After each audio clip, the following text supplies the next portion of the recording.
I'm gonna remove this. Okay. Just we are live. Great. Nice. Hi, Okay. Mimi. Hi, Razan. How are you today? I am doing well. It's sunny in Dublin, so sunny in my head as well. How are you? Yeah.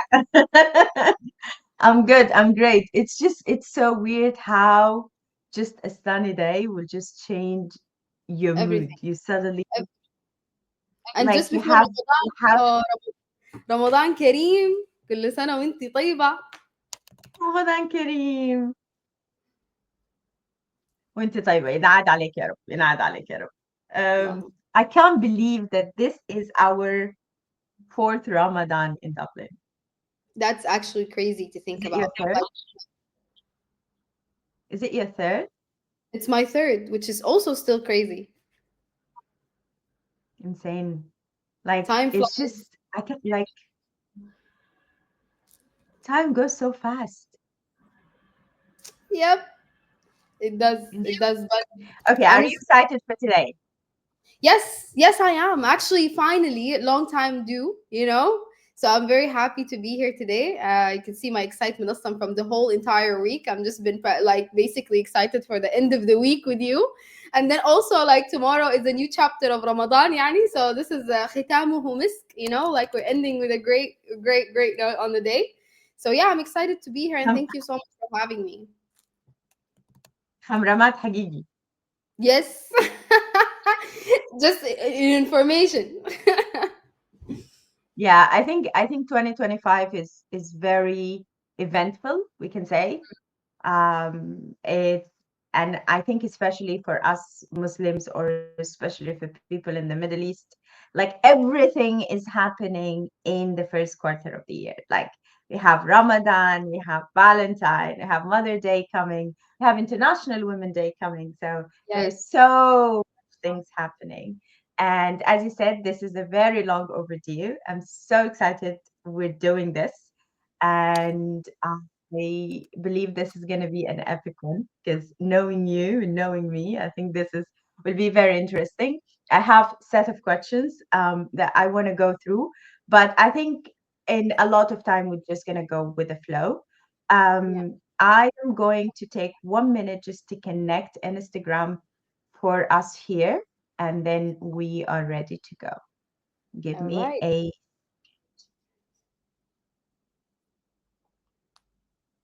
so let's do this because I think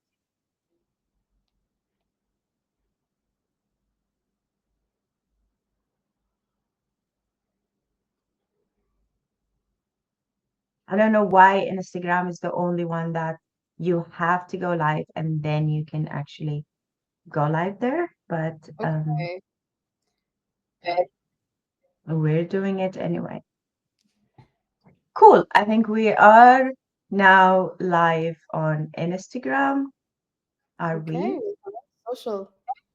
Not really. Me and my internet.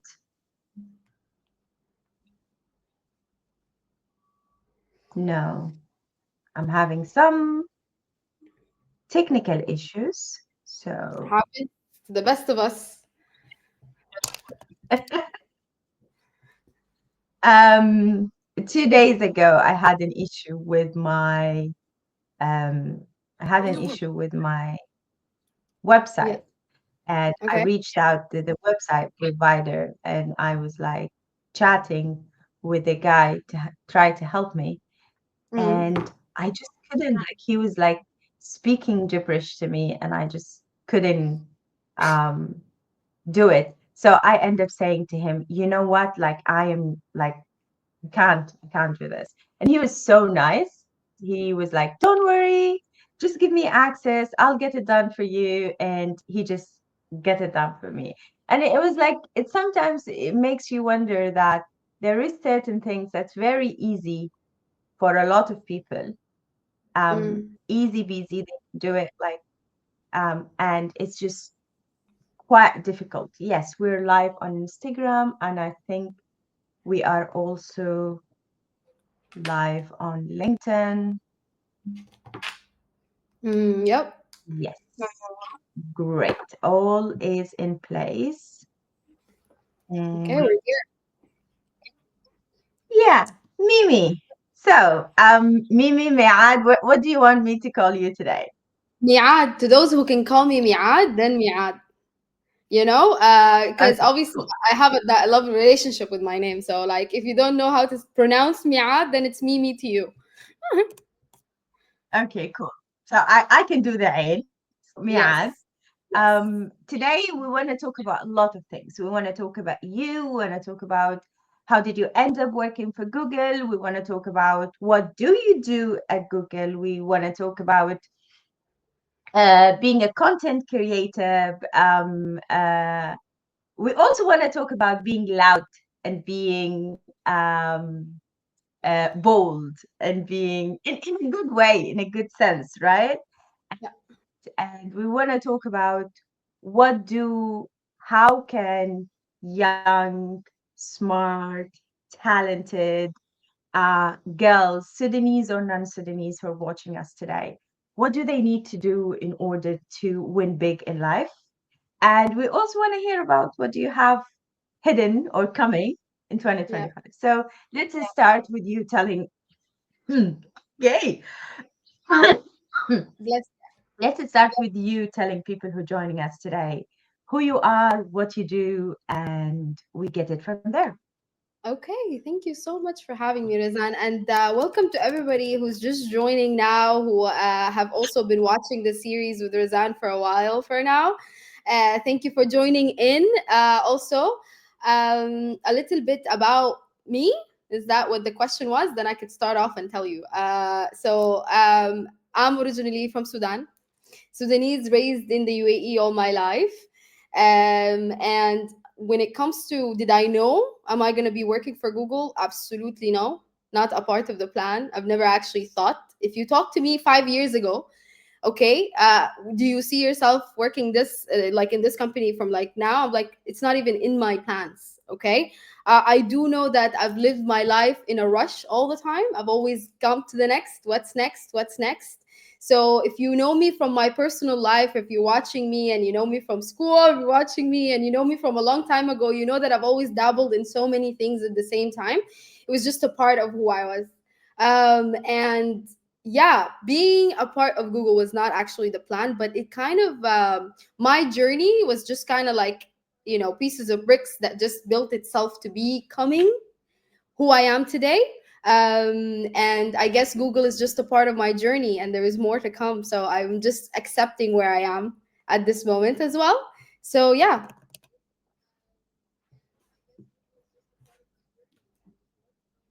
Mm. So let's just start with the journey, Mimi. You're born and raised in Sudan, sorry, in UAE.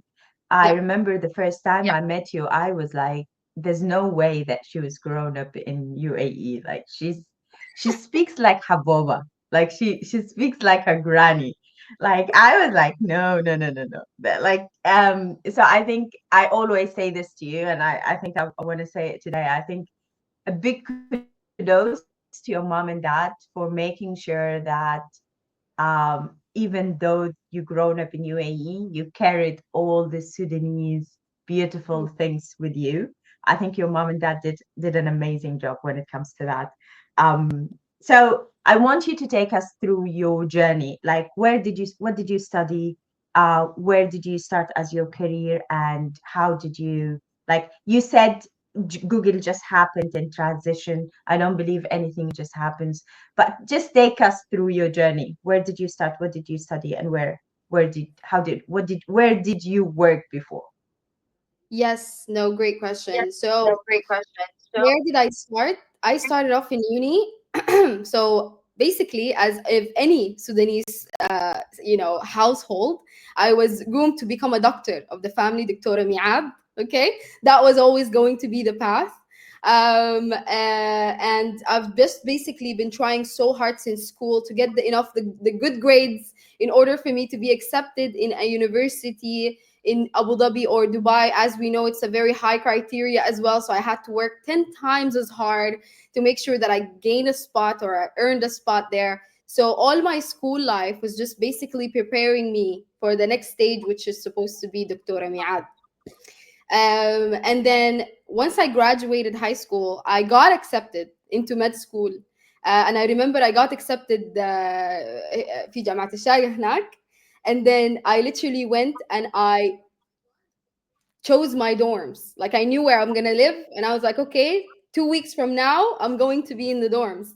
So I went back home, and we were just having casual lunch with my family, and my mom was like, "Did you check the Abu Dhabi University right here as well, just to cross off all your lists, right?" And she just said that just because, right? Uh, Turns out I go to this university and I completely change everything that I've ever been working for in my entire life in a split of a second. I can't really explain that. But what happened was I went and I remember I was talking to the advisor in the Department of Aviation Science and Physics. So as I'm sitting there, I'm hearing this new, major. It's all about like physics, but also aviation and engineering, but also about like operations, airlines. There's so much into it. And I remember I have always been person who likes to like not just people, but languages and traveling. That was always a part of who I was, right? Growing up with a lot of diverse communities around me. And I knew that I enjoyed physics. And I knew that I really enjoyed like, operations and engineering. So then as I'm listening, it just felt like me. So I was like, okay, I'm going to do that. And then I ended up signing up for classes. Haram Baba, dad was with me and I'm daddy's little girl. Okay. So dad was with me and he was like, I don't know how we're going to go back to your mom with this new evolution. So I just completely shifted everything, and I actually studied aviation science in uni, and I double majored in mass communications and marketing. So I double majored, and once I got back home, I would say that I was actually I'm fortunate to have supporting parents, but I think that that was my first rebel move of like no negotiating with my own parents of like this is what I think I'm going to be doing. And funny enough, I'm the only one between my group of friends who said I'm gonna be a doctor, but I didn't. And all of my friends went to Sudan and studied medicine. So it was a complete like you never know what you do. But I'm actually I like you said, Razan, everything happens for a reason. And I think once I got into that major and I actually took ownership of my own journey and said this is what I'm gonna do, I saw a lot of and reaped a lot of benefits being in that. So then I just took this as my guide in life and I was like, whatever my instinct goes. But yes, uni, studied two majors. I never had a summer break or a winter break. I actually graduated in 3 years instead of four because I just wanted to go for the next step. It's a pro and a con. I would say this as well because you didn't sit and enjoyed the moment, but I always had something to go for the next. And what happened after you graduate? That was insane. Like I didn't know that you actually I didn't know that you actually went to the domes and I can only imagine how your mom reaction was Oh, at that time. But I think as you said, you when you know you know. I think there's a defining moments in our life where you kind of just decide that this is what you wanted to do. I remember when I was the opposite of you. I knew that I didn't know what I wanted to be, but I knew that I don't want to be neither a doctor or an engineer. Like I just knew that this is not for me. I am not for the academics. I am not for long nights of study. I am not for that. I am for the parties, I am for the travel, I am for the books. I loved reading. I'm a bookworm, but I love reading different I kind of know. books. Like I'm not for the labs. Yeah. So I think it was a big shock for my family when I decided to go for economics. And but I think when you know, you know. So what happened after you graduated? Yeah.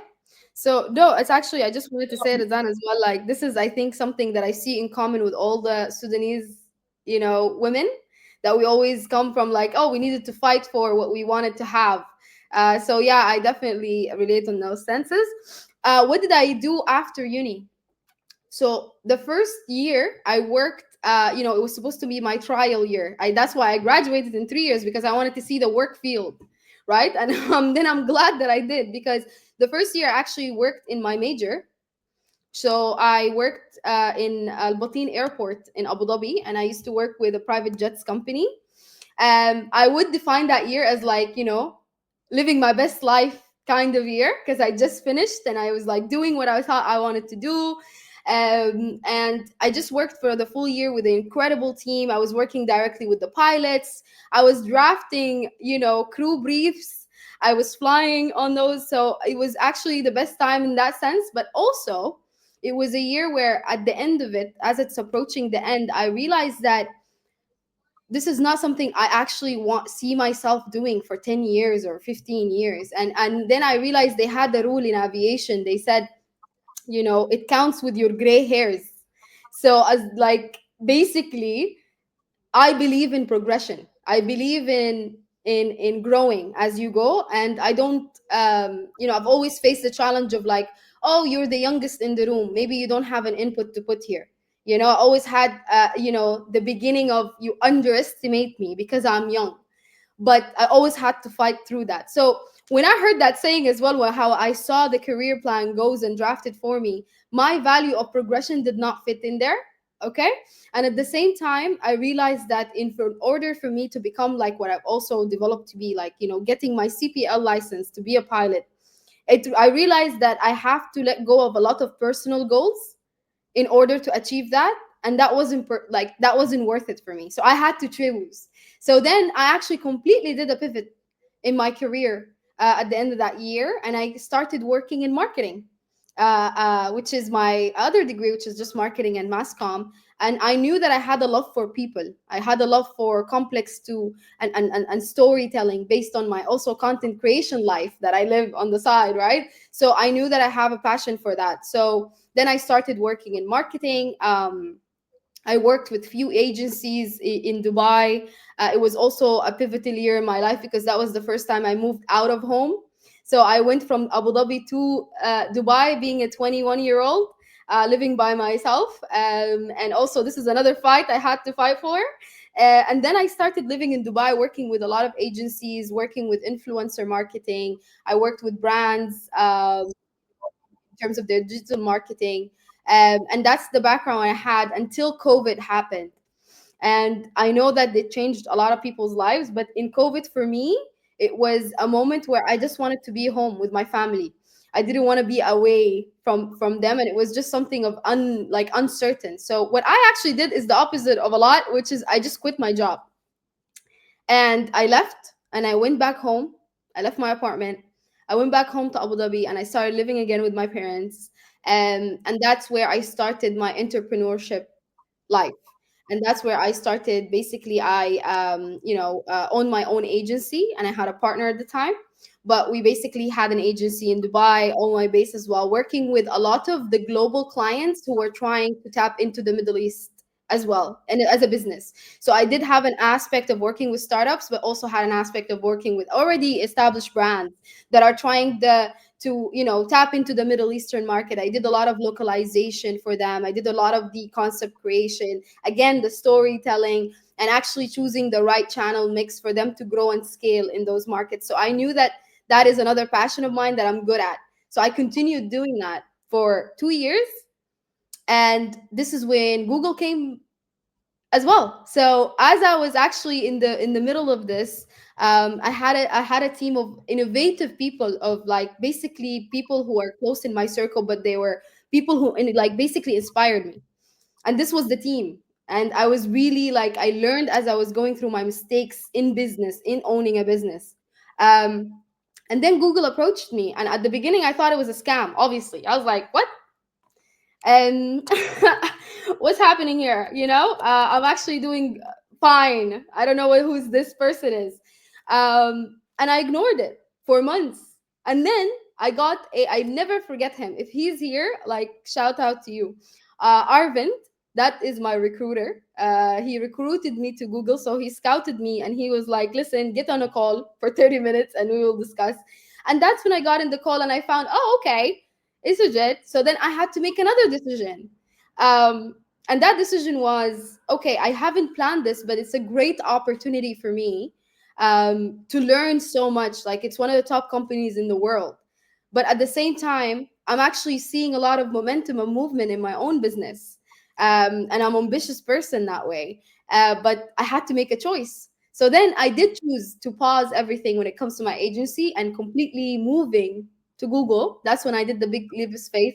I moved not just to Google, but I moved my entire life from Dubai to Dublin, which was, the rest is history. Now it's been 3 years here. I can't believe it, but it is what it is. And yeah.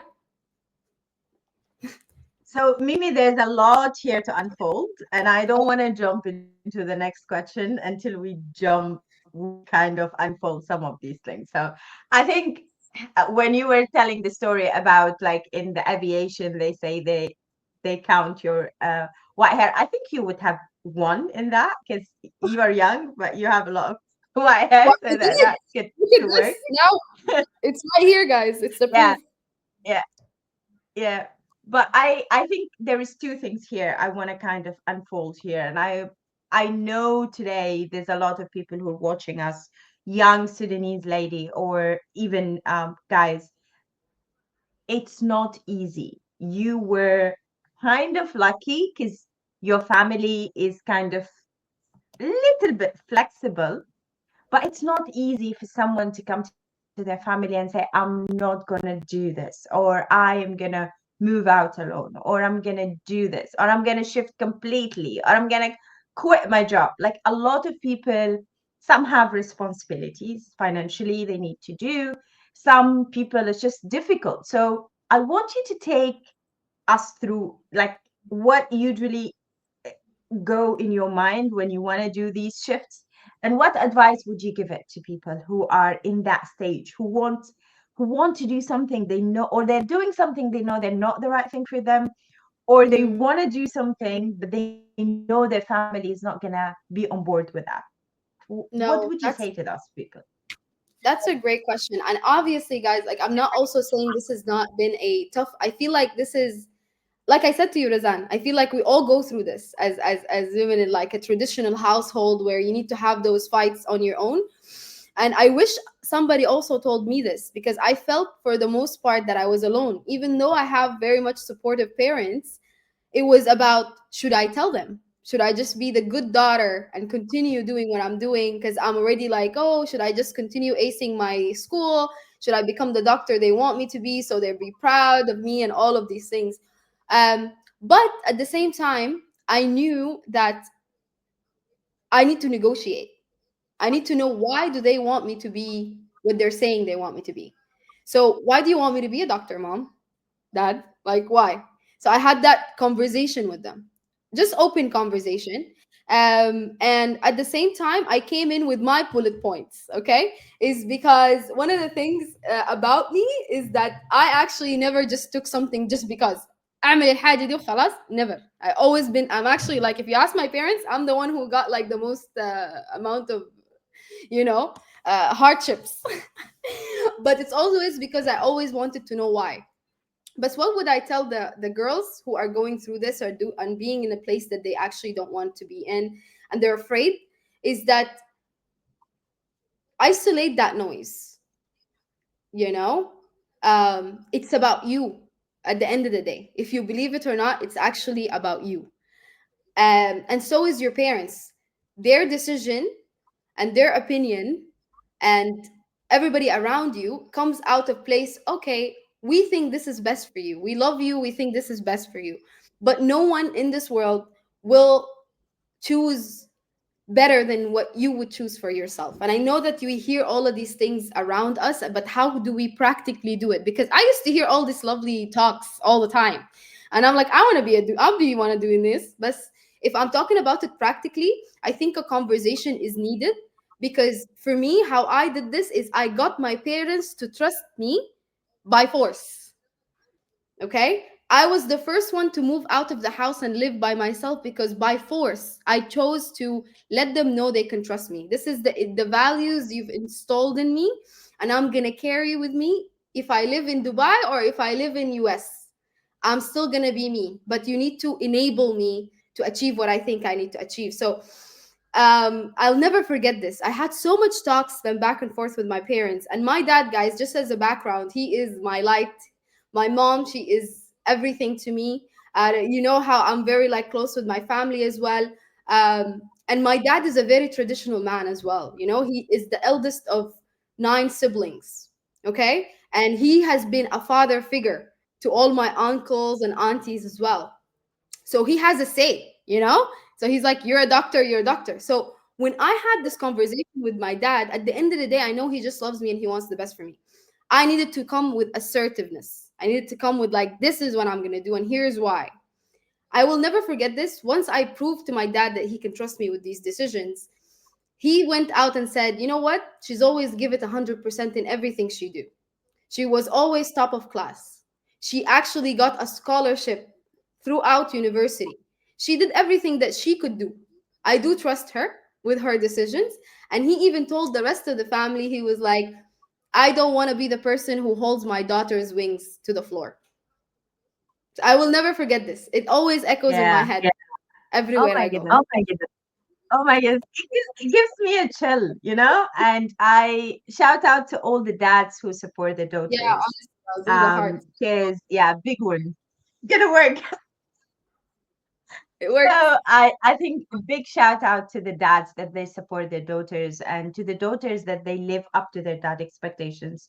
I think we have a lot of similarities and think that's one of the reason we kind of like we have this special relationship. Because it's a similar for me with my dad. Like my dad never clipped my wing. I grew up in Tuti, very conservative place. I was the first one in my family to live in Dubai alone, outside of Sudan. But he gave me that space, and I had to always live up to that. I had to be so good in whatever I'm doing that I cannot be dismissed. Like you cannot do that. So I think that's kind of so for the ladies out there, I always tell a story that when I first got my job at the hotel, I was freshly graduated from the Khartoum universities, and I got a job in a hotel. And my mom was so angry that for the first 6 months, every single day I came back from work, she gave me a lecture of how disappointing was that. And later on, that became one of the things that she was proud of and she spoke of. So I'll say the journey is not going to be easy, but you have to prove yourself. You have to stand your ground and do that. And I'm so happy that you did that, Mimi. Mimi, now I want to talk about you just said about uprooting yourself from Dubai, moving to Dublin. We both know how different is this place. I Oh, think that's the so only the name is different. So you literally uprooted yourself from a place where you've been brought up there, moved to first of all a new country, new company, new career. So there's a lot of transition, and we have a really question from Hadil asking about tell us about career shifting, moving from one place to another. But I also want you to talk to us about how, what was the challenge get into a tech company, a giant like Google, yeah. and how that transition looked like for you? Yeah. So it's a great question as well from the chat. So I'm going to try and like tackle this. Is that um, for me on my journey? Obviously, different journeys are like and different stories are there. But for my side, I always wanted to give it 100% of whatever I'm doing. I needed to become an expert in that. So being focused in one thing and giving it 100% and becoming the goal, like basically the go-to expert. So they would know, oh, you have a thing with that, Mimi could help. Mimi's good at that. So I always became, the go-to when it comes to a certain skill set. And then I grew those skill sets. So when it comes to shifting careers, right? I did mention in the room that Google wasn't the plan. Google kind of just came in my journey. And how did that happen is because Google focuses on hiring the top talent, but also focuses on hiring entrepreneurships, right? Entrepreneurs, people who are owning their industry, or they are pioneers in one certain things, right? So if you're thinking, for example, about applying to Google or applying to any of the major tech companies here, you need to really think about how are you viewing your career, right? So one thing that I would say, become an expert, right? Become an expert in a skill set that you can actually add the value in and get known for it, right? When I'm saying get known for it, there is multiple ways to do that, but I find the best is helping others, right? Giving that value just out there. One of the things I remember doing, even though I had the agency, I used to work for free for a lot of the clients that I had.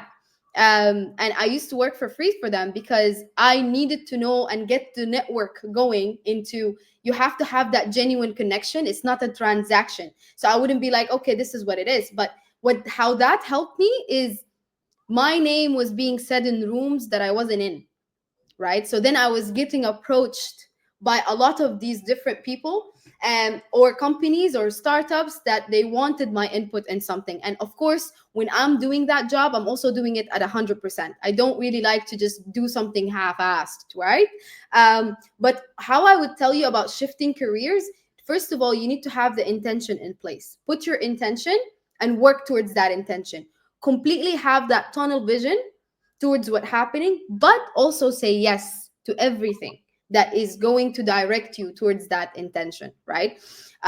When I'm saying that is basically opportunities, events, networking events, communities, projects, whether that's something that is, you're going to intern in, or something that you're not going to intern in, you're actually going to just add value to the team, community contributor.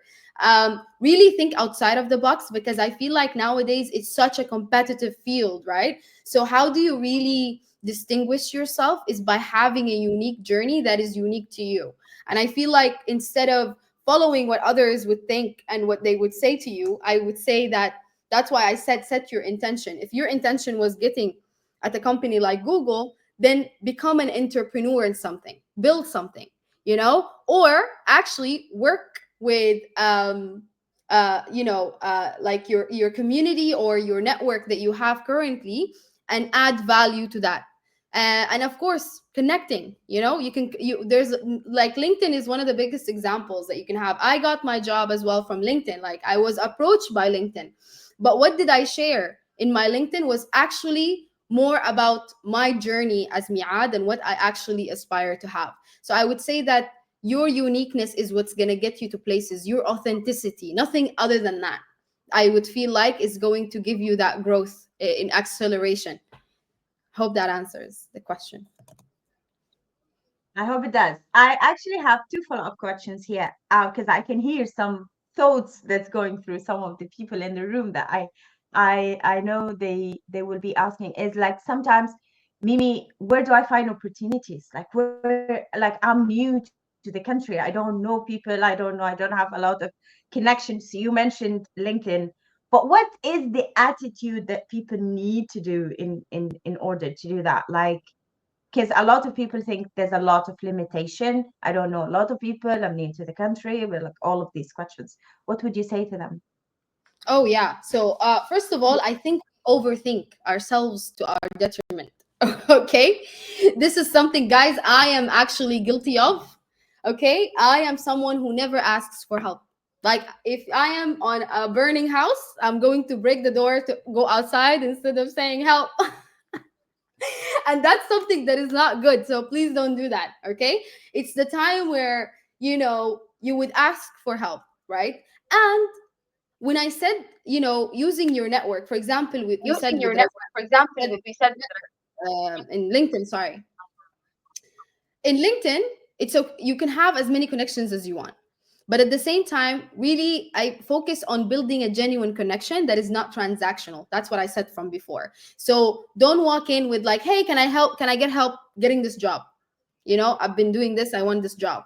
So instead of that, how about hey, I'm passionate about one, two, three, and I'm working on this project, for example. I would love your input since you work at Google, and I want to make sure, like, I'll just get a feedback. Feedback is key. Everybody wants to say what they think about something, right? So this could be a way, right? So you can start off by something like that. But I would definitely say, always, what I've learned is that when I'm approaching someone, they need to actually also, I need to approach them actually being genuine. It's not that, oh, I just need this job, or can you help me with this, or can you help me with that? Just remember at the same time that everybody has their own plan for themselves, right? Everybody has their own path, their journey, they're busy. Like, there's so much happening. And I, for myself, when I think about it, I'm more likely to help someone with a plan than with someone who's just asking. And I think that's very important to know.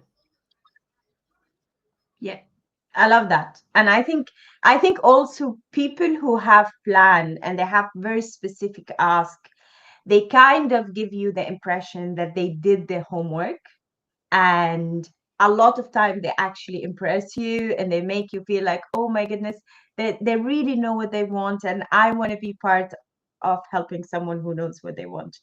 So I think I love that. So Mimi, let's now go to what you're currently doing at Google. Like, Yeah. what's your job? What do you do on a daily basis? Oh, okay. I do a lot on a daily basis. I do so much. But I would say that the core of my work is basically helping businesses scale using solutions, right? Whether it's AI or Google products, or as well just strategy as well. So what do I do? I actually work with the Middle East and North African market, right? And what I do is work with a lot of companies there, small to mid-sized businesses, and that we grow and I actually scale throughout a period of time, right? So what happens here is that I really genuinely get deep in with C levels, with the business owners, and really get to know what they're trying to achieve, their vision, everything that is important to them, and actually provide them with the tools. And basically, if I can say it in a nutshell, um, you know, changing the complex into simple, talk to them in a simple language, showing the actual impact that we can do for them. And in other aspects, because I did say I do a lot, in other aspects there's so much research into the job as well. There is so much ambiguity, there's so much humbleness, because and I would say this from today, I learned so much more from my clients as I go. Okay, because perspectives in one room can actually do magic, honestly. So in a nutshell, what I do is definitely just scaling the actual businesses in the small to mid-sized businesses into like basically all your groups, and I use AI and Google products to do so. Love that. So the reason I wanted you to give us a nutshell about what you do is actually I want to talk about what does it take to be a top performer, because I know you are, right? So what does it take? First of all, before what does it take, what do you think that are the skills? Mm. And I'm talking about a mix of job related or transferable skills. What do you think that the skills that someone who's eyeing Google or Microsoft or any of the tech companies um, should have? Let's start with this and then we can talk about. Okay. So I believe one of the top skills that you should have is definitely working under pressure, being fast paced, not stop and dwell, more like move and act. And this is one of the most important things, is that you need to know how to work under pressure, but also creativity and innovation in the way you're thinking outside of the box a lot of the time. Um, because, for example, working for a tech giant, you need to understand that they are the data center. They know a lot, right? There's always going to be smarter people, more intelligent people in the room. So make sure that that is not what you aspire to be. Is trying to become the smartest in the room. I don't think anybody should want to become the smartest in the room, by the way. Okay. What I think you should Be do the is, idiot in the room. yes, exactly. But what makes you do your job greatly, basically, working with these companies, is also surrounding yourself with those smart people in the room, because you are going to grow. But one of the things that is super super important, I think, as well, working, like if you're intentional about working for Google, or all of these different places, is that you need a big sense of feedback and ownership. You need to be able to accept feedback, and you need to also at the same time have ownership over your work. And that is great, because you learn from mistakes always, but you also need to have ownership in order to have impact, right? So if you are like, basically, I would say, when I'm talking about ownership, is just like, okay, this is a skill that I'm not so good at, I would like some help here, right? I don't know how to do this. Can you just, jump in, help me with those different things? um, if you know something, it's not about just talking about what you know.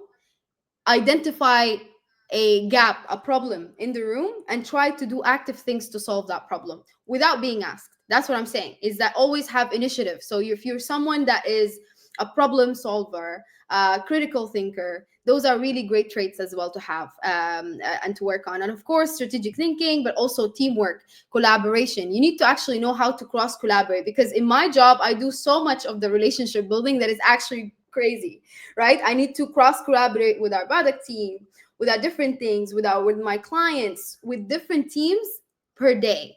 So you also need to know how to, build those relationships and also act on them. I love that. I'm hearing a lot, Mimi. I'm hearing at the core of it, awareness, self-awareness, knowing who you are, what do you know and what you don't know. And I think that's very, very important, because I think a lot of people mix confidence with like like behaving like I know it all, right? Mhm. So they always want to lead from that. So I'm hearing self-awareness. I'm hearing being taking the initiative. I'm hearing being humble enough to accept feedback, and not just to see the ugly side of feedback, like this is someone who's criticizing me, but just taking it and just thinking, I was like, hmm, could that be true? What do I need to fix that? Like, I'm hearing that. I'm also hearing teamwork. Yeah. So be ambitious, but not competitive enough not to really be able to work that way. So I'm hearing a lot of stuff that related to relationships with people. And we all know that this is not an easy thing. This is a muscle that you need to train. So tell us Yeah. more about this, Mimi. How do you train that muscle? Yeah. So honestly, it all falls in one place because of intention. So if I look back in my journey, I've always been super intentional to do a lot at the same time, not to limit myself to one category. So when I was back in school, I wanted to do a part-time job. Why? Because we had segregated schools. So we have girls' school versus boys' school. And me thinking ahead, I was like, I need to know how to have a workplace with the other people. Okay, I don't know, like, my whole experience is just, people I grew up with, and Go. I've no experience with strangers. It's just I play with my cousins, with my brother. Where is the strangers, right? So that was when I was in So school, so I wanted to be intentional about putting myself out there. But the actual results of that, I would definitely say, is that working, like when I was in high school and then having a part-time job, I mean, when I was in uni and having a part-time job, it opened me up into people from different places of the world. I was working with guys from Australia. I was working with people who are American. I was working with like Saudi Arabians, UAE, like different types of people from all over the place, and it was very challenging. Believe me, like not everybody's gonna like you, and you need to accept that. Like the key to success is you don't need to thrive based on people's respect towards you.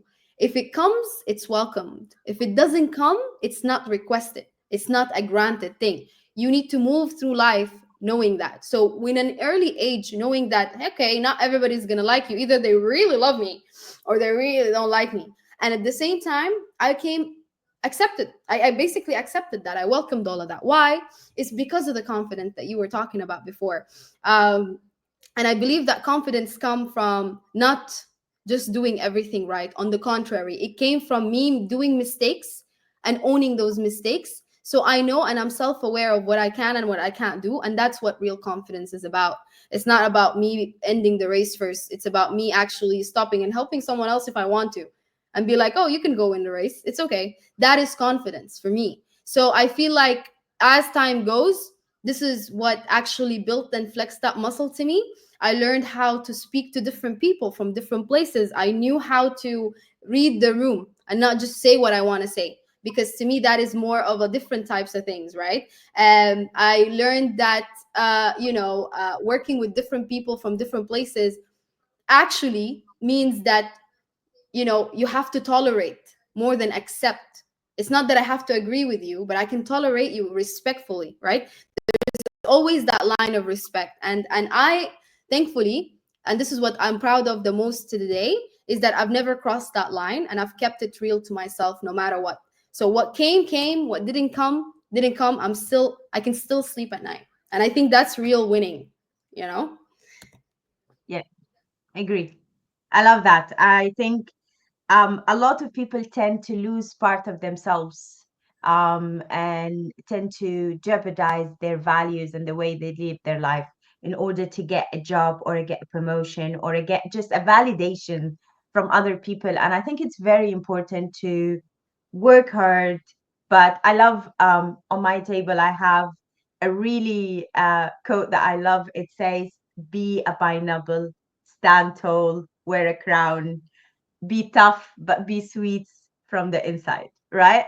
So like, I think you always need to stand your ground, but that doesn't mean you cannot say I don't know this, or I'm not good at this, or help me, or whatever the thing.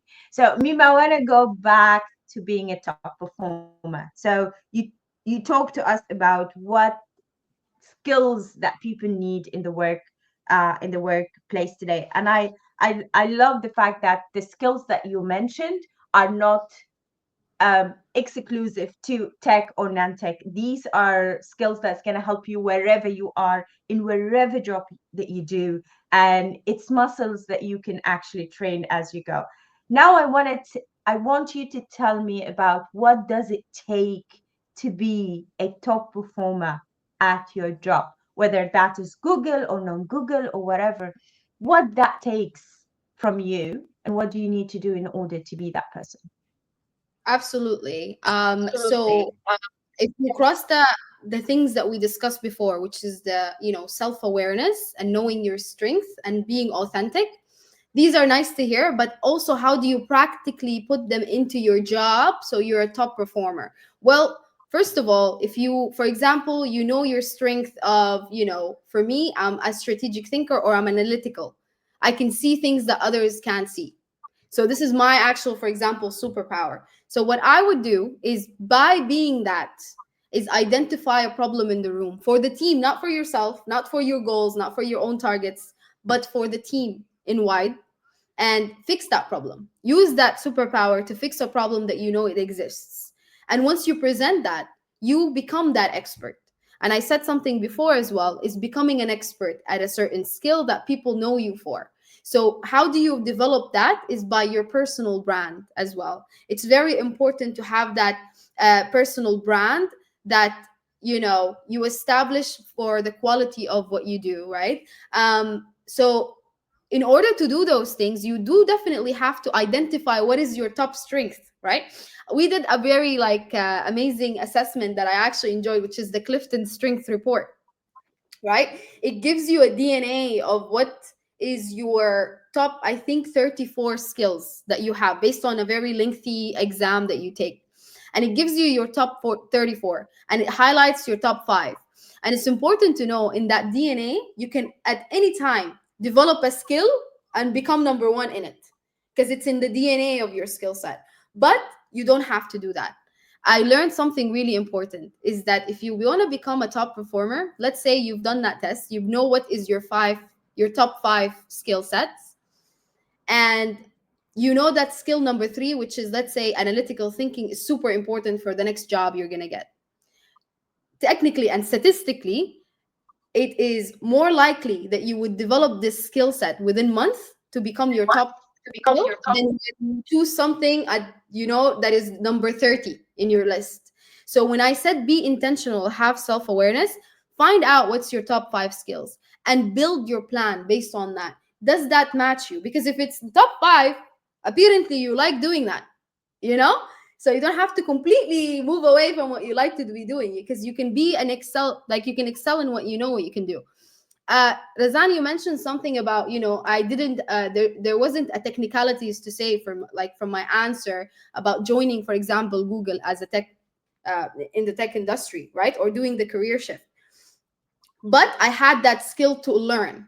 You always know, like if you're always up for learning. I had no idea about any of the Google products. Actually, I worked more with the competitors than I did with Google. I worked more with social media. I worked more with influencers. I did not use the Google products until I joined Google. But that's something that I can learn, right? So don't be afraid that, oh, I never actually know what Google products are. They're not, I'm never going to accept it in this interview. No, but you can establish yourself in that interview as someone who will learn if they got the opportunity. Establish what you actually are. What's your top skills?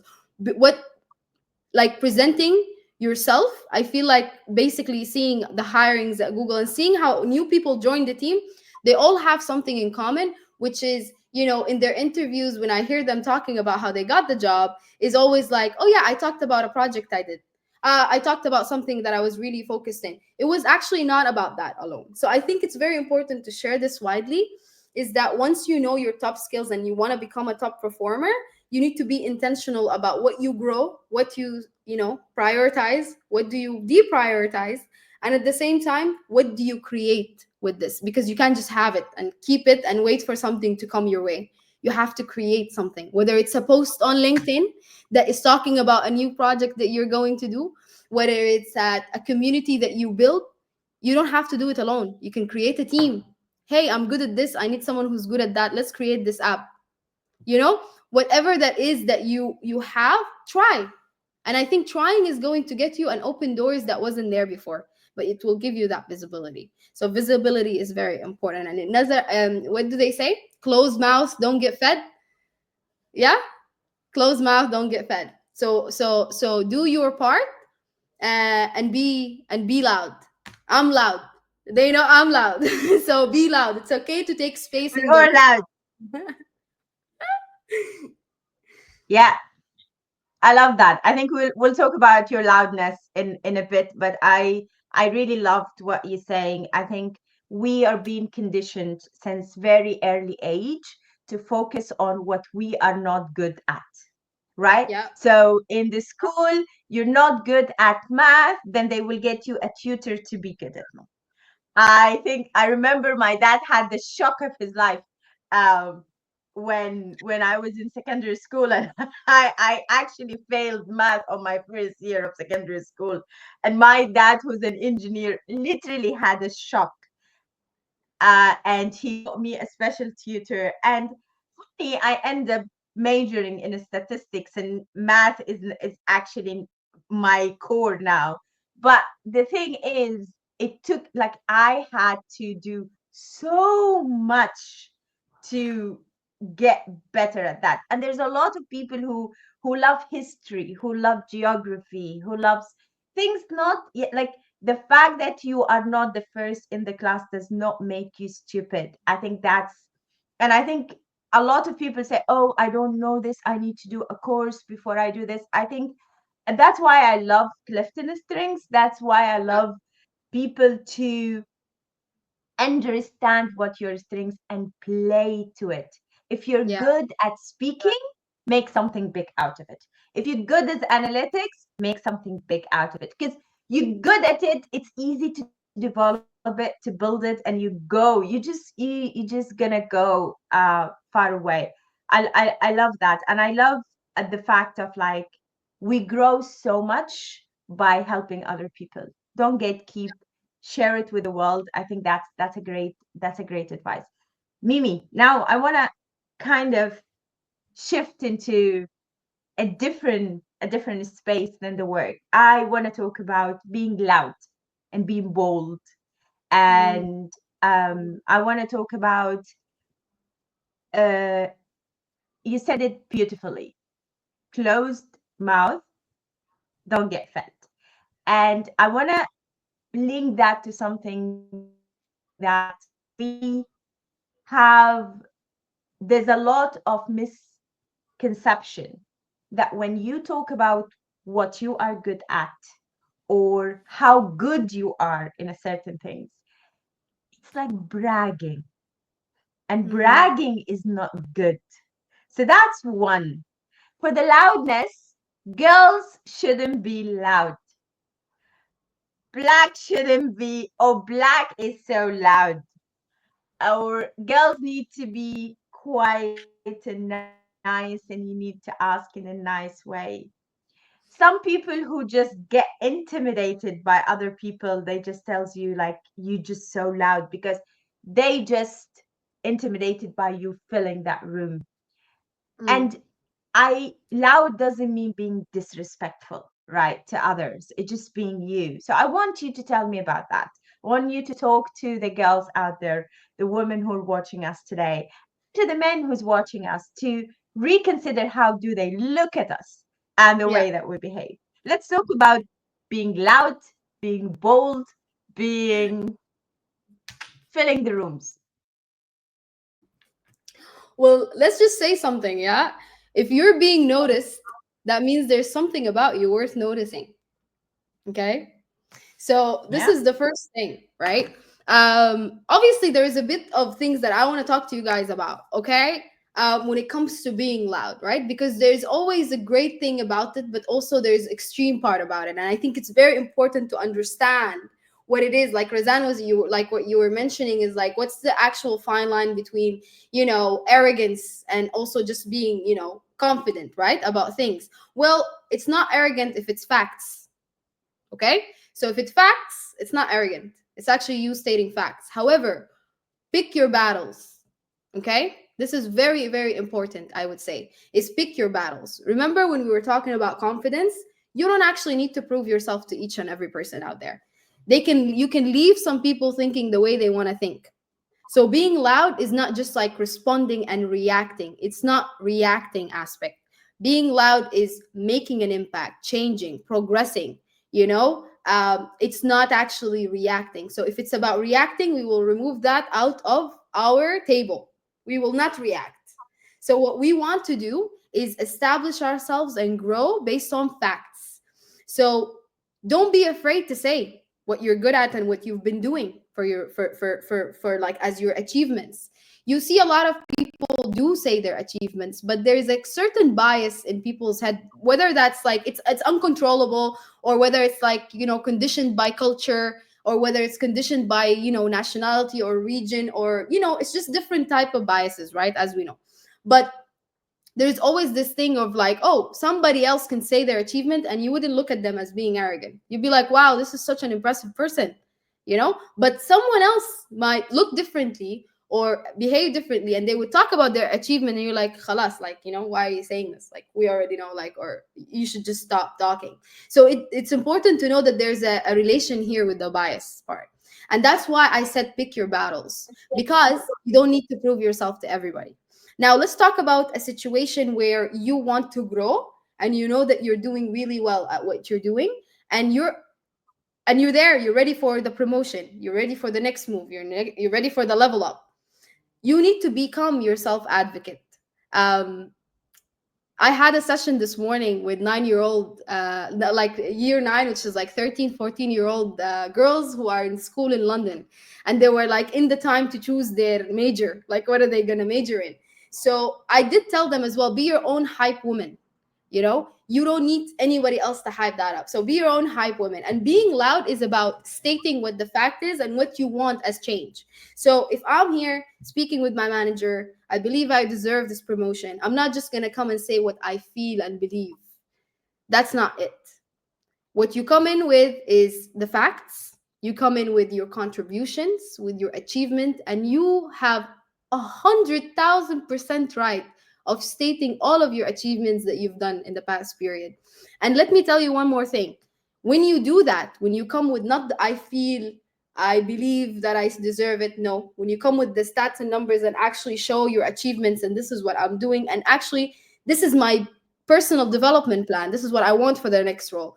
You actually showcase yourself not as an arrogant person, but you showcase yourself as a confident person who knows their worth, they know their value. And I actually need to give you some serious thought here because you came prepared. You know what it is, right? That's being loud, not being pushed to the side, right? Because you're easy to deal with. I can say, Mimi, you're so sweet, like, not now, it's fine. Yeah, I can talk to Mimi anytime because she's nice and friendly. But like I have, I don't know, let's say John or X number, someone who's so assertive, and I don't like confronting him, so let me just give him a chance this time, right? It depends on things. So that's why I said choose your battles. If it's about you, it's about your personal development plan. You sat with yourself and you're like, yep, it's time. Then be vocal.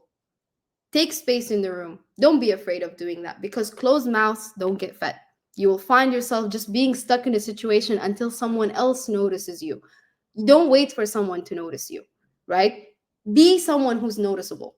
And when you're looking at yourself and you hear these little comments that comes to you or anything like that, know that you have something worth looking at. So for me, I always say this to all my, I say this to my sister in specific, okay? All the time, is that don't be afraid to actually take space of the room, because it got to a stage in my life. And by the way, guys, I'm not I always had my moments as well where I knew that, oh, I shouldn't talk, or maybe I should. So this comes from a place that I learned it the hard way. So I'm letting you guys know this, is that, there was a time where I was like, oh my God, I think I need to dim my own light for other people to feel comfortable enough. Because I knew, for example, I could do better. But I actually intentionally took that level down because I'm like, let me dim my light so other people can be comfortable in the room. And let me tell you, that's absolutely nothing. Take space every single day, because what happens here is you're not actually living your life just because of that, right? You're here for a reason, and when you put yourself in that space of thinking, I need to dim my light for others, why? I ask myself that question, why? Because I'm a nice person? No, that's not actually being nice, right? This is actually just being a little shy in terms of taking yourself and withdrawing. So never do that. Absolutely never to do that. Take all the space in the room that you need. Don't be identified by a box, because I've always been identified in the box like, oh, she's young. She wouldn't have something amazing to add in this room or contribute to the room, maybe. So maybe you can take the notes. And then this was in my previous job. So maybe can you take the meeting minutes of the meeting? And this is a true story, guys. I'll tell you. Take the meeting minutes of the meeting and send it to us in email. I was like, of course, I will do that. I will do that. And then I took the meeting minutes, right? But what I did other than that, because I knew that it was going to send across the company. I used to work in the aviation in the airport at the time. I knew it was going to be distributed to the C-levels as well because they were in the meeting.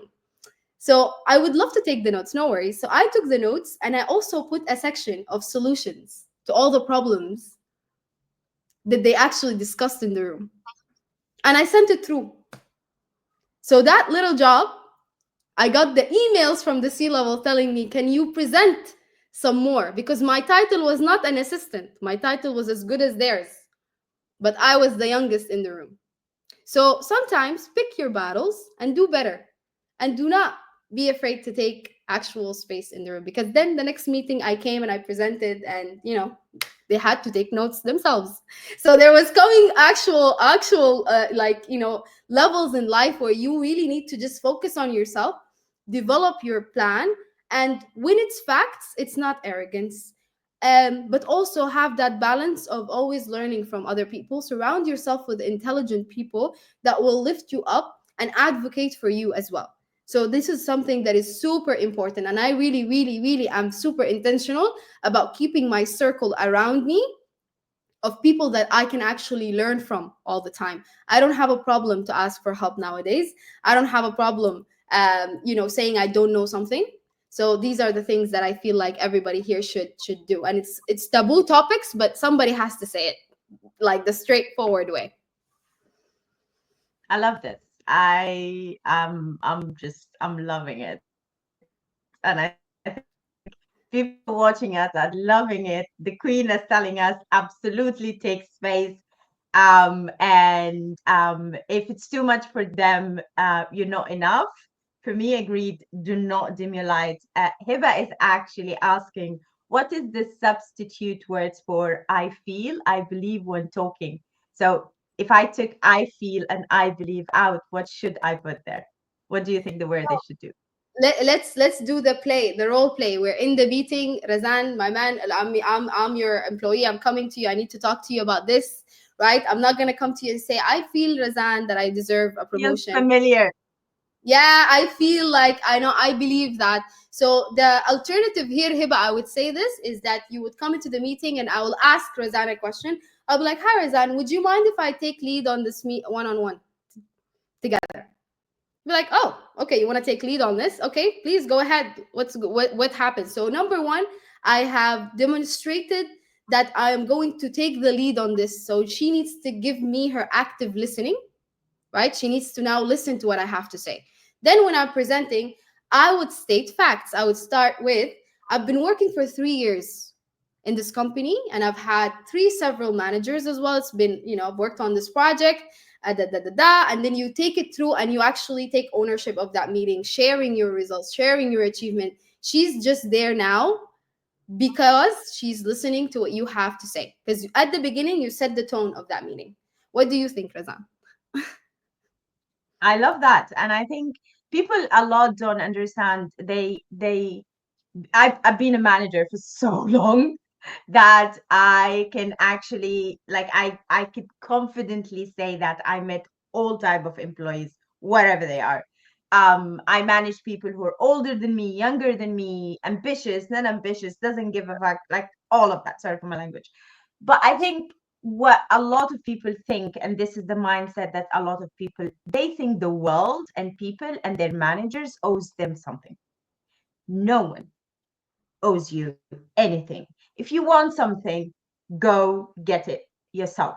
So if you want that promotion, you need to come to the room and say, I want to take lead on that room. And you need to come up with everything listed with numbers, and everything shows why do you deserve that promotion. You might not get that promotion, but next round you will get it, because they know that even if your manager did not consider you, if there's someone else, even if you don't get it, go back to that room and say, hey, I didn't get it, I understand, what do I need to do in order to get promotion?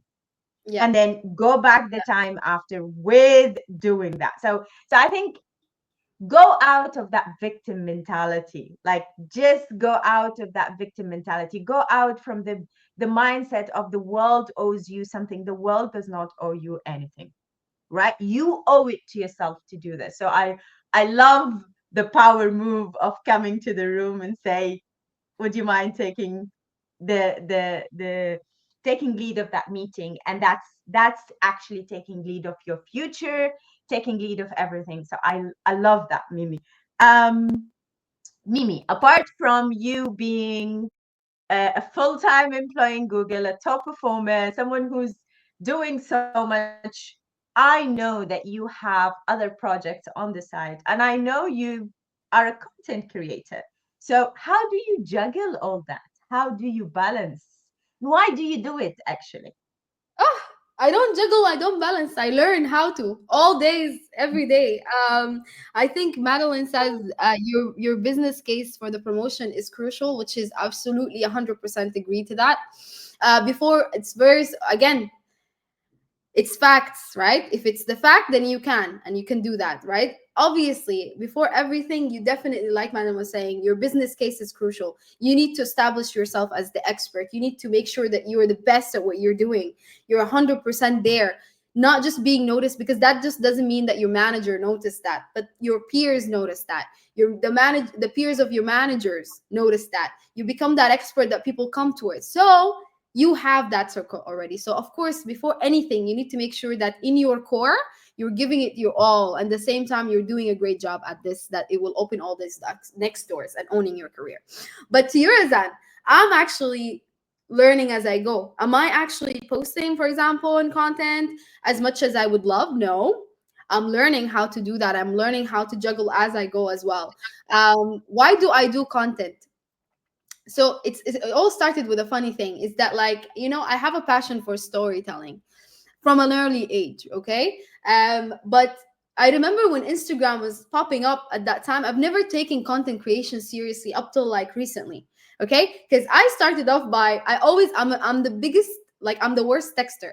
Everybody who knows here, they know that I'm a really bad, like, WhatsApp. I don't use WhatsApp that much. I don't use the texting that much. So like, I'm always MIA in that sense. So I remember how this was started is a funny story, is that, like, I had my friends requesting me on Instagram to follow me, and I will always forget to follow back. And then they're like, "Excuse me, you have us pending for a few days." And I was like, "You know what? Let me just put it public." So I put it public, and I started sharing my day to day and my perspective over things, and slowly I just saw that my actual profile has just like increased in follower. I got a platform, and it just grew based on just basically my perspective over things, me making mistakes, me going throughout a lot of different things, sharing a lot of different opinions that I have, but also like having a positive outlook of the world, because I always like to think about like the silver lining. I feel of like my content is actually a way to fill my cup every day. The way that it is a way that for me to fill my cup is that I feel better, positive when I actually give out an impact, or I receive at least one in DM saying like, "Mimi, you're so positive. You're actually like, you just made my day." This was usually accumulated throughout. But why do I do content? It's because I feel like it's something that I am, I've never actually given it the full actual uh, go ahead from before, but I feel like I have this certain connection with people. I love languages. I love people. I understand people. Just because I actually love the culture of Korea, I learned Korean with my sister. That we just talk now in Korean. I like to put myself intentionally with diverse group of people. I like to learn a lot from them, and I think what I like after that is spread the message. I want to spread the message, with a title that is like, okay, I'm a daughter of the world. That's what I call myself, a daughter of the world, because I really believe that we're moving towards more of like a diverse world where everybody's divided. When at the end of the day, we're all like daughters and sons of all of these different things of the world. So I like to be an advocate for different messaging. And I think that I want to, like, just like today's session, Razan, I would like to give value and impact in a world that became so much more superficial, became more into the surface. And I feel like I want to dig deeper with everybody that I meet. Even the conversations with strangers that I have, it's always on a deeper level. And I think that we've slowly lost that sparkle. And I think doing content is provoking for me. I want to provoke ideas. I want to have an impact in that sense. And especially for back home, like, for me, I would have loved just to do the whole content for me, like, especially just teaching other girls who come back the same side of me in Sudan, about so many different things. But at the same time, it always has that different, challenges. So I'm still learning as I'm going with content as well. So I think that this is also important to say. But yeah, I enjoy doing it. I love that. And keep doing it. I enjoy watching your content. I was actually just noticed that we have questions and comments on Instagram, which is Okay. very confusing to look at, because I think next time I'm gonna get someone to actually notice that. But I kind of grabbed a couple of questions here So Okay. we had a question from Tariq was asking, sometimes when we say yes to everything, we end up doing everyone else's job. And Mm. when do we stop saying yes and say no?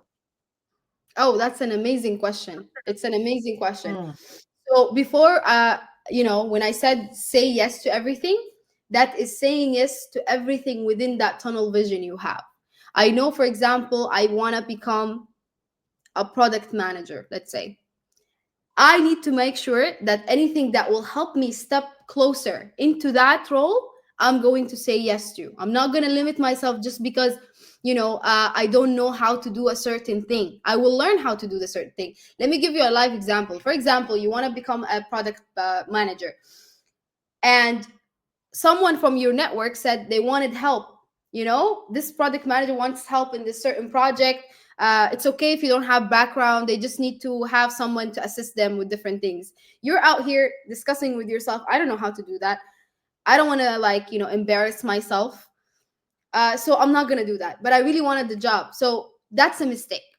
That's something you should have said yes to. That's something that you should have built yourself up to, right? But the fine line about, if I say yes to everything, then I end up doing everybody else's job. That's something is gonna happen. Okay, I'm sorry to say this, but in the work here as well, you're gonna actually end up in a lot of times doing everybody else's jobs. But guess what's gonna happen, right? What's gonna happen is, now you learned how to manage people.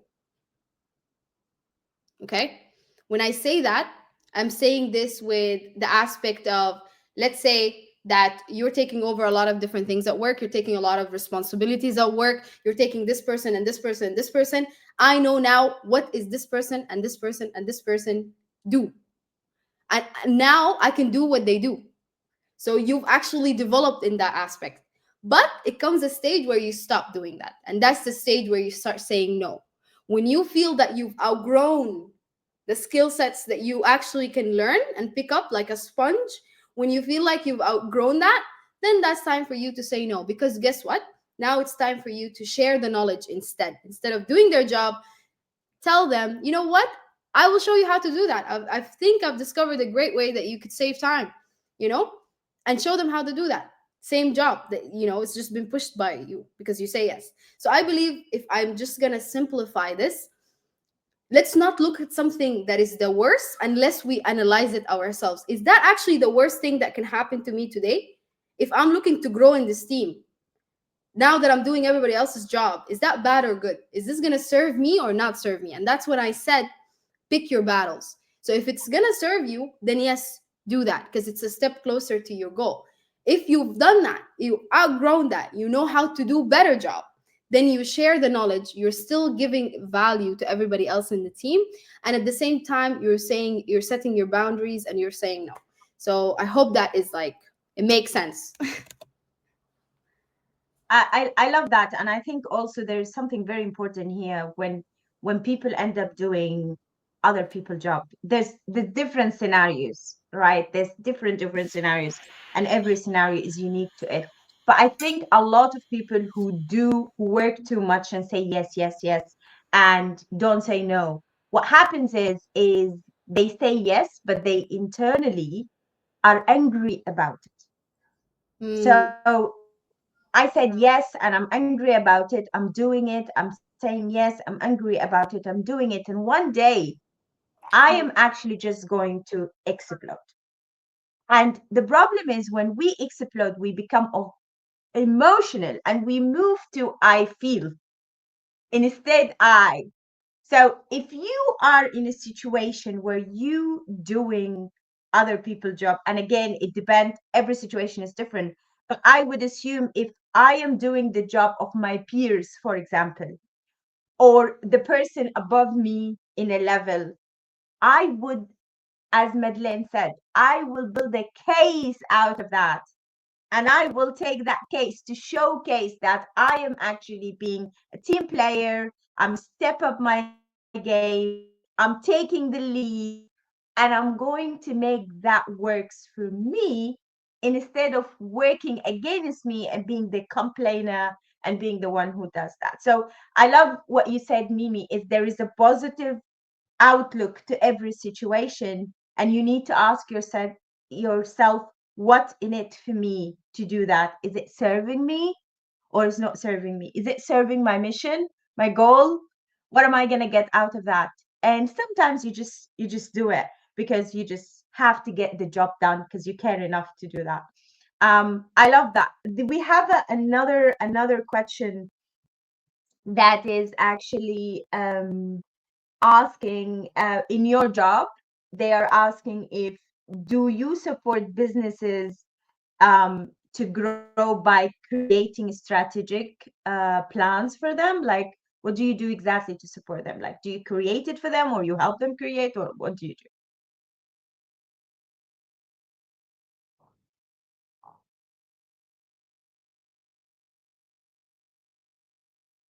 Mimi, we lost your voice. I think you need. Oh, yes, you can hear me now. That's Yep. me. Yep. Yes. I said, basically, I do a bit of both on those things. Sometimes I create their strategic plan, basically knowing their, business objectives, marketing objectives, and then I help create and draft that plan. But other times I modify the plans that they already have set. Because again, when we're working, like basically working with Google, we are the data center of the world. So sometimes I just help them, switch the direction to more of a data decision, like data driven decisions, right, where you understand the when we're talking about businesses, it's important to understand different things when it comes to those factors, right? The market researches, different actual aspects of their digital efforts. So what I do, I come in with all the data to help them basically create their business plan, and also put my own input in that, helping them, basically being an industry leader here. So yeah, I do a bit of both. Sometimes I create it, sometimes I modify it, sometimes I let them know what they should be doing based on these actual objectives. So yeah. So, Mimi, working full time, being a top performer, and then I want to do create content. I want to go out and enjoy life. I don't want to work too much. I want to be able to do a lot of things. How do you balance everything together? Okay. I would actually say that recently I've reached that. Before, I was just like crazy working workaholic, right? And I think we've all have been there. But it's important to say that because it's important for me to show you guys that you can grow out of it. You can reach a balance, right? It's not that impossible when you're really looking into it. So how do I have that balance? Number one is saying no, for the person who got there. Once you actually reach on these different stages and you know what is your next step, now everything that is within my next step, I say yes. Some things that are just coming on the side and I don't have time for, I can just say no.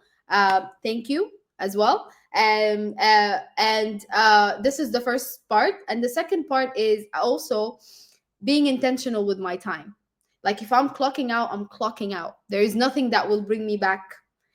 This would have to be something for tomorrow. Thank you so much. And it even got into the messaging. Like when I get a message from work at like 5:59, okay, sometimes I would just reply to that. Thank you, that's a great question, I'll address it in the morning. So there's different things that you can actually put within your day that you will establish those things, right? Setting expectations with those. So this is when it comes to my work, right? When it comes to personal life, content creation, and all of these things, for example, I will have a day in the content, like a day in the weekend where I actually want to just do a content, right? So it's my content day. So I go out, do my content, and then come back. Family is super important. So I usually block time on Sunday to speak with my family as well, like every time. But how do you get that? It's time management. And I don't think that there's an optimal way of managing your time. I think there's an optimal way to continuously add different slots, add different things to like enhance how you actually spend your time. So I'm actually doing these active steps, but I think also good sleep is great. I know that we don't hear that all the time, but good sleep, oh, you will wake up you will wake up ready for whatever comes through. So I think if you actually manage your sleep as well, that's a huge plus. And I know that it's not, something that is usually talked about, but good sleep does, and you heard it here as well. Because then you can actually have that energy to block out in terms of different things on your day. What else? As I said, life work balance again comes from, just making sure that you're intentional, saying no, get yourself a hobby, something you like to do. That's important as well. You need to fill your cup with something at least once a week, something that has nothing to do with work, has nothing to do with personal obligations. It's just something that you can do for yourself, whether it's taking yourself out on for the cinema.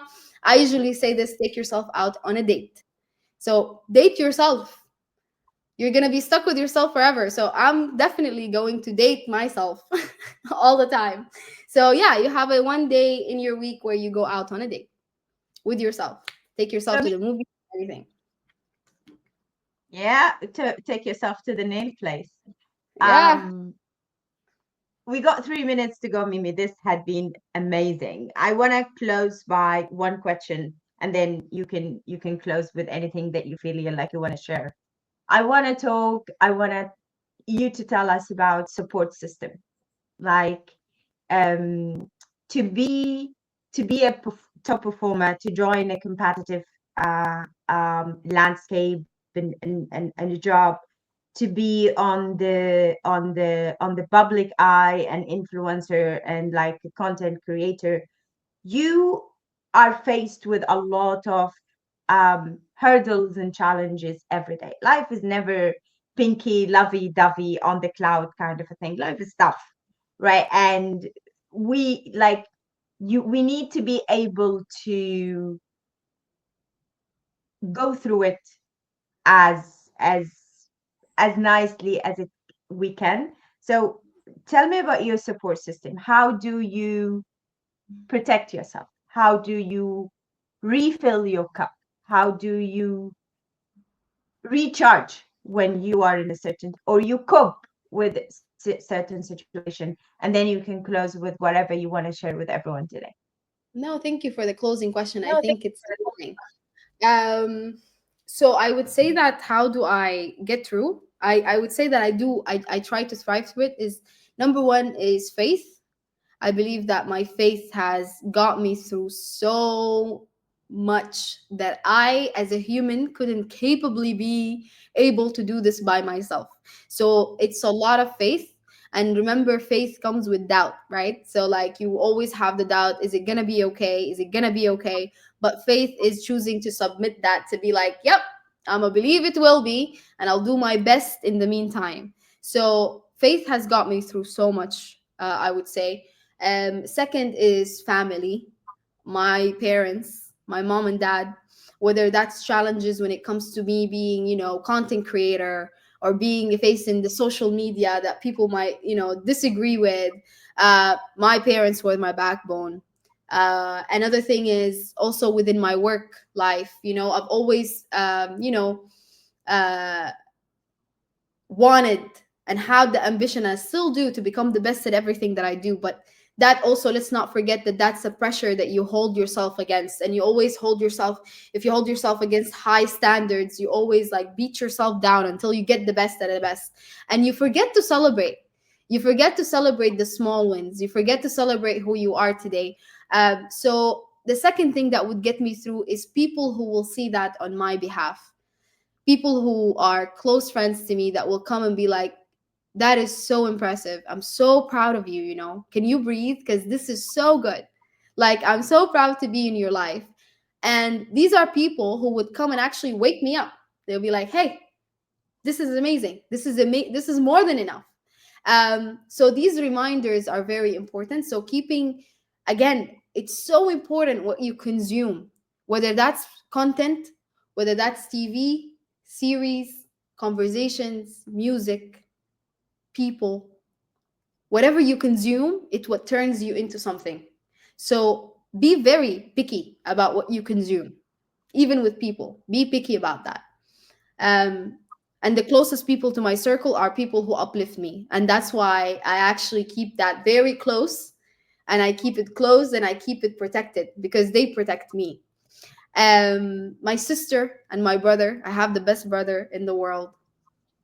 You know, he Shout is. out to the brothers. Yeah, shout out to the brothers.